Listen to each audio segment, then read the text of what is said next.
Oh, I didn't see you there. What am I doing? Why, I'm reading a book, of course. Webster's Dictionary. Most fascinating. Did you know a cube is defined as a solid corporeal agent having 6 like square sides? Quite captivating, isn't it? Speaking of which, I have an example. Ah, quite beautiful, isn't it? 6 sides, 26 pieces, 43 quintillion combinations. It's quite a wonder that some people can solve this so fast. In fact, I've learned to solve it. It's quite simple, actually. Here's me solving it now.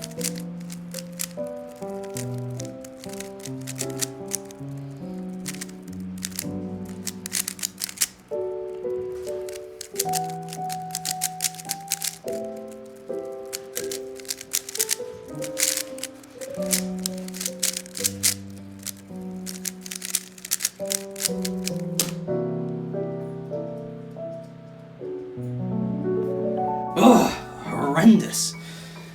So, you may say that that's fast, and you'd be right.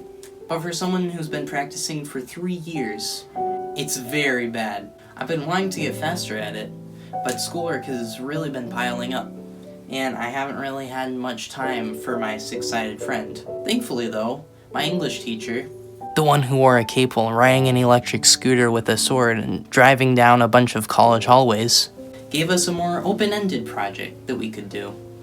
They were called passion projects. These passion projects would let us focus an ungodly amount of time on one thing. I think you can guess what I chose. No? Really? Really? You can't guess. Of course it was horse riding. No, I'm joking. It was cubing. Cubing is the art of solving one of these really fast. That would look cooler if I had it scrambled. The art of cubing is solving one of these really fast. Now getting faster is a good goal, but it's kind of broad. So I decided that I'd practice the algorithms for this. If you don't know what the algorithms are, they're basically when you have a certain move sequence that you need to do. Say I have this case. You got these 2 headlights here, this kind of block right here, and this kind of mess over here. Simply do this, and it's solved. I already know a lot of these algorithms, but there are a few that I don't know. And I thought I might as well learn how to do the few remaining. So that's what I did. Yeah, that's basically what I did for like a week. And now that I say that, that sounds kind of boring. And I've already spent like 20 hours, probably more. Yeah. Those dress clothes were getting kind of stuffy. That exploded.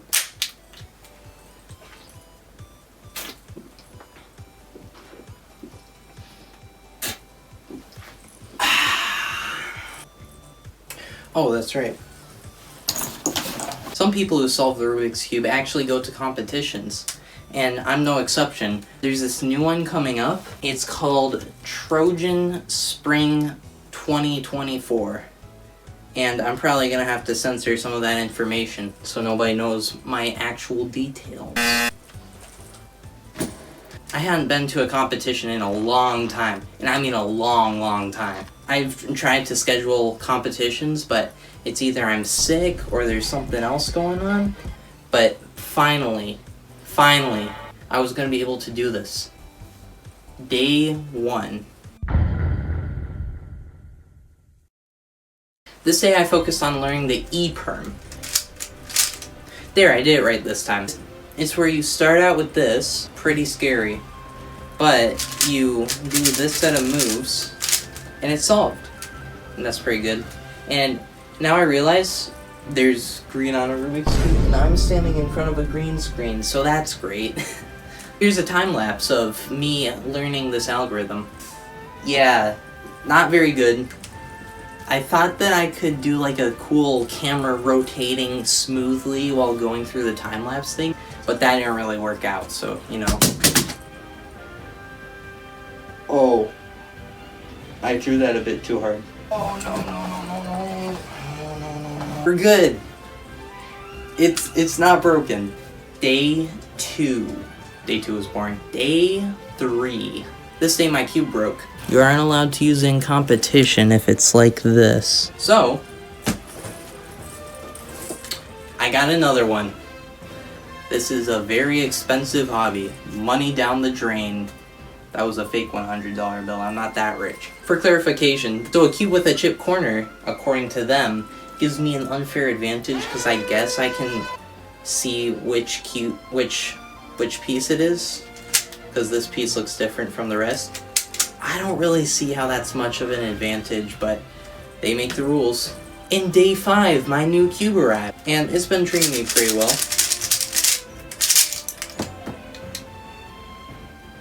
Except for when that happens. I did not plan that.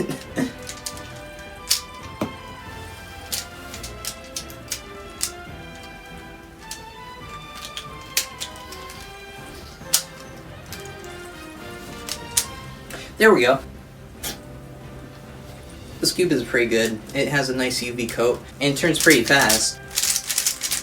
For anyone curious, its name is the RS3M V5 2023 all-core UV coated 3x3 speed cube with display stand. That is definitely an Amazon title.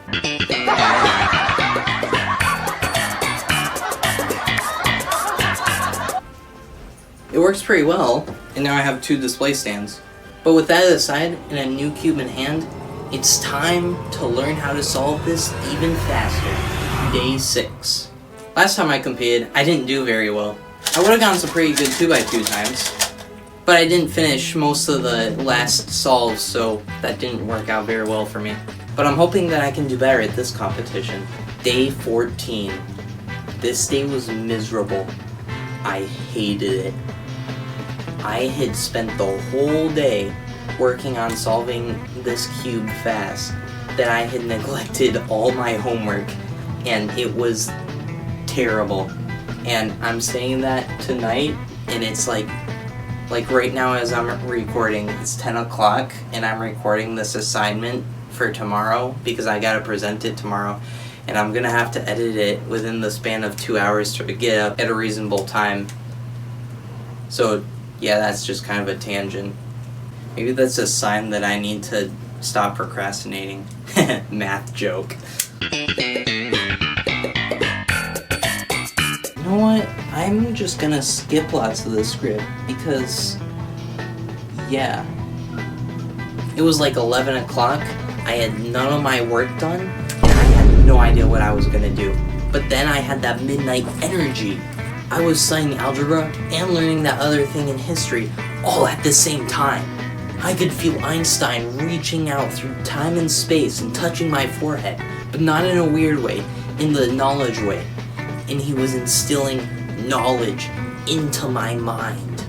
I'll never forget what he said. Never give up, never let me down, never let me run around, and never desert me. And I had just realized that I had been rickrolled by a 1900s German scientist. But I also realized that I could do this. I could get this done.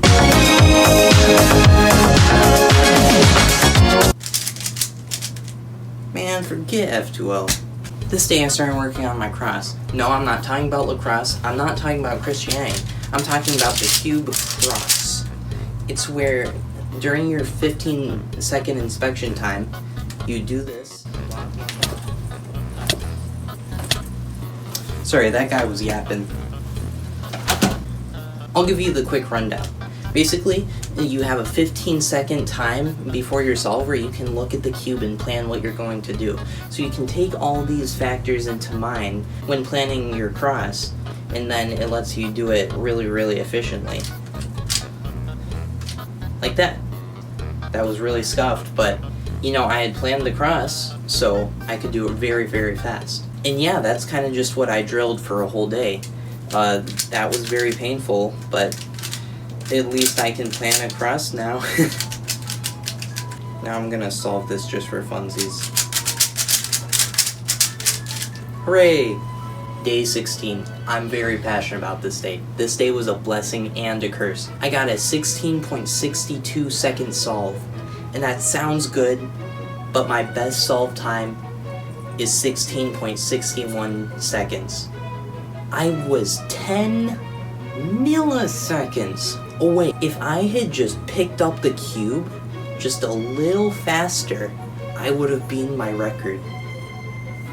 And it kills me to this day. But it was a result of my practice, so that's a good thing, I guess. After 20 days, I was at the competition. Look at my excited face.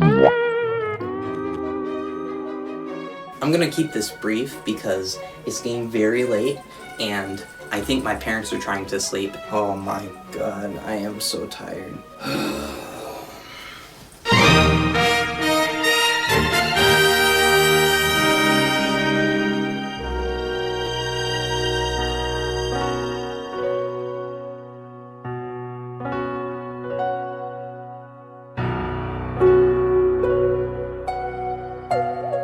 Eventually what happened is I got there and I was late for my 3x3 solve. You see, I was in the second round, except the second round was starting to end. But thankfully, I don't know if I was able to pull up a picture of this guy's face, but this guy right here, he is a legend. He let me complete my 3x3 solves even though I was late, and I am forever thankful. Because I was like going all around my state because I had a bunch of family matters going on. And I had been like up north, then back down south, up north, back down south. It was terrible. And I had just squeezed in this competition for this video. And I am so glad that I was able to do 3x3. Now at this competition, the only thing worse than my camera angles were my solves. So not much solve footage. But yeah, this was kind of a mess recording wise. But you know, it was still really fun. Got to hang out with some fellow cubers. But yeah, my solving really sucked. My best time was 22 seconds, which is still good, but not very good for how much time I put in. But I'd say the moral of the story is that even if you fail, you still succeeded because you didn't give up. Wow, did I really write that? That was such a sappy ending.